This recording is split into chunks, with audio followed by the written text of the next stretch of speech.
আজ খুব সহজে প্রপার নাউন আর কমন নাউনের মধ্যে পার্থক্যটা আমরা জেনে নেব।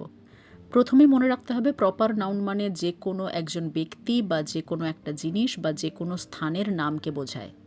যেমন Rita is a good girl, এখানে রীতা হচ্ছে প্রপার নাউন আর গার্ল হচ্ছে কমন নাউন। কেন সেটা আমি বলছি। অনেকগুলো মেয়ের মধ্যে রীতা বলে যদি কাউকে ডাকি তাহলে যে মেয়েটির নাম রীতা সেই কিন্তু সাড়া দেবে। তার মানে রীতা নামের পার্টিকুলারলি একজন মেয়ে আছে, সে কারণে নির্দিষ্ট করে বলা এই রীতা নামটি হলো প্রপার নাউন।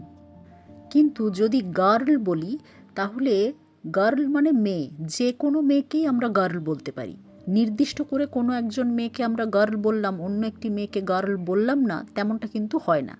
সেজন্য গার্লকে আমরা কমন নাউন বলি। অর্থাৎ এই ধরনের শব্দগুলোর মধ্য দিয়ে আমরা সমগ্র একটা জাতিকে বোঝাই, মেয়ে জাতিটাকে বোঝাচ্ছি, নির্দিষ্ট করে কোনো একজন মেয়েকে বোঝাচ্ছি না।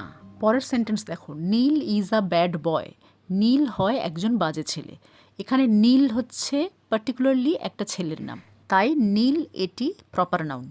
কিন্তু বয়, বয় মানে ছেলে, যে কোনো ছেলেকেই বয় বলা যেতে পারে। সেজন্য এই বয় ওয়ার্ডটা এটা হয়ে যাবে কমন নাউন, মানে ছেলে জাতিকে, সমগ্র জাতিটাকে বা যে কোনো ছেলেকে আমরা বয় বলতেই পারি। এবার পরের সেন্টেন্স দেখো, India is my country. India মানে ভারতবর্ষ হয় আমার দেশ।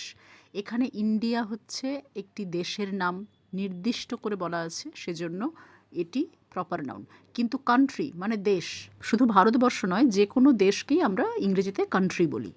তাই কান্ট্রি এই ওয়ার্ডটা কিন্তু কমন নাউন। আরেকটা সেন্টেন্স দেখা যাক, Kolkata is a city. Kolkata হয় একটি শহর।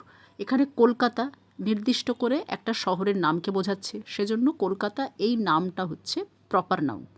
কিন্তু সিটি মানে শহর, যে কোনো শহরকেই আমরা সিটি বলতে পারি, তাই সিটি কিন্তু কমন নাউন।